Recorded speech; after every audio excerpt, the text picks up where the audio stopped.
নমস্কার বন্ধুরা, welcome to সিনে ইনসাইড। ভিডিওটি দেখার আগে একটি ছোট্ট লাইক দিয়ে আমাদের পাশে থাকবেন। অনুরাগের ছোঁয়া ধারাবাহিকে আজকের পর্বে দেখবেন উর্মি সূর্যকে বলে, আমরা কাল কলকাতা ফিরে যাচ্ছি। সূর্য বলে, তাহলে তো দীপা ম্যাডামকে একবার জানানো দরকার, ওনার সাথে আমি বাজে ব্যবহার করেছিলাম। সোনা বলে, তুমি কাউকে কিচ্ছু জানাবে না। এই বলে সূর্যর ফোন কেড়ে নেয়। উর্মি মনে মনে বলে, দিদিকে আমি ভালো করেই চিনি, ও নিশ্চয়ই কিছু একটা করবে। এরপর সবাই কলকাতা ফেরার জন্য বেরোলে সূর্য দীপার কথা ভাবতে থাকে। সূর্য জয়কে বলে, ওই দেখ, ওই বাইকে আমি আর দীপা ঘুরে বেড়াচ্ছি।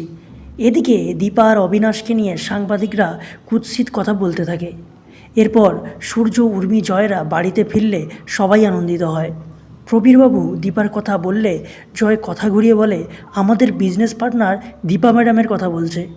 উর্মি দীপকে বলে, তুই জ্যাদাকে নিয়ে উপরে যা।